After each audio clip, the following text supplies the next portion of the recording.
როგორც უკვე გითხრით, ამ წუთებში ამ ყველაფრის გამო, რაც ახლა ნახეთ პირდაპირ ეთერში გლდანში მერვე საპრობლესთან საპროტესტო აქცია მიმდინარეობს.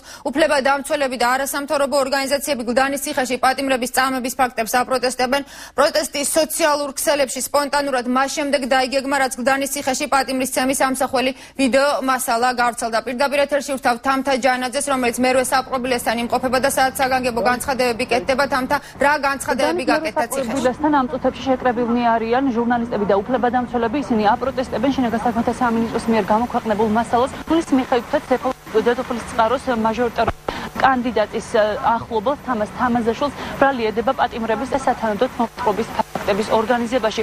უფრო დეტალურად კი ამ საკითხთან და ზოგადად აი ამ აქციასთან დაკავშირებით პირდაპირ ეთერში ისაუბრებს ქართული ოცნების წარმომადგენელი გია ხუხაშვილი.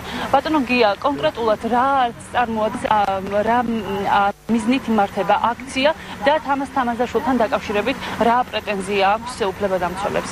ის ფაბრიკაცია, რაც თავისი ესე ვთქვათ პროპაგანდისტული არხებით ეწოდა ხელისუფლებამ, ეს არის საინტერესო ამ შემთხვევაში და შეეცადა თავისი მძევლისთვის თამას თამაზაშვილის დაებრალებინა აბსურდული რა.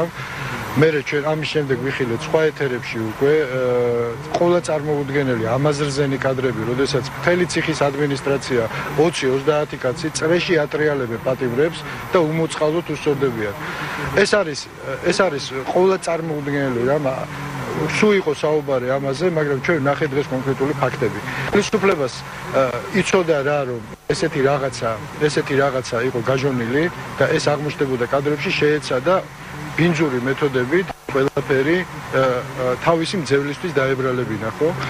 დღეს მე ვფიქრობ მოხდა წარმოუდგენელი რა. ეს თემა არის არანაკლები, ვიდრე ჩვენ დღემდე რამე გვინახავს განუკითხაობის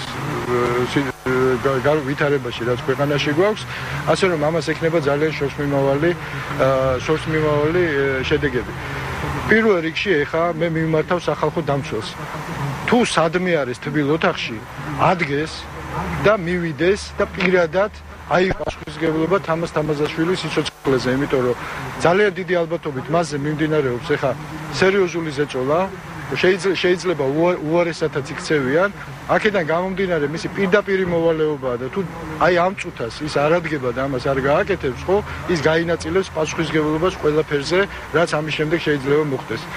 დიდი მადლობა ბატონო გია, მაყურებელს შევახსენებთ, რომ ეს იყო ქართული ოცნების წარმომადგენელი გია ხუხაშვილი. მე შევახსენებთ ასევე იმასაც, რომ აღნიშნულ ფაქტთან დაკავშირებით დღეს კომენტარი გააკეთა კოალიცია ქართული ოცნის ლიდერმა ბიძინა ივანიშვილმა. მან ბინძური ცილის წამება და ბინძური პროვოკაცია უწოდა თამას თამაზაშვილის წინააღმდეგ მიმართულ შინაგან საქმეთა სამინისტროს მიერ გამოქვეყნებულ მასალას და აღნიშნა, რომ საერთაშორისო თანამეგობრობას აუცილებლად ჩააყენებს საქმის კურსში აღნიშნულთან დაკავშირებით. რა თქმა უნდა, რაღაც ახალავანდიურას აწყობენ. მე ხვალ ფეხსა დავაყენებ თელს სოფლიო საზოგადოებას, რომ არაფერი არ დამართონ ამ კაცს. ის არის აბსოლუტურად წესიერი კაცი. ძალიან ბევრი სიცოცხლე და სიცოცხლეები აუგორეს ტელევიზიებში. არაფერი არ დაიჯეროთ. ძალიან წესიერი კაცია. ეს არის ისევ ახალი ავანტიურა ამ ხელისუფლების და მაქსიმალურად ჩვენ დავიცავთ, რომ არ მოახერხოთ და რამე არ ავნონ ამ კაცს.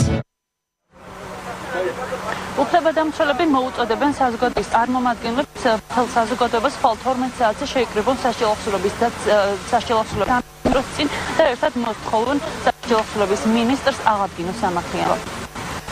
მადლობა. გლდანის საპრობლესთან მიმდინარე აქციის შესახებ თამთა ჯანაძე საუბრობდა პირდაპირ ეთერში.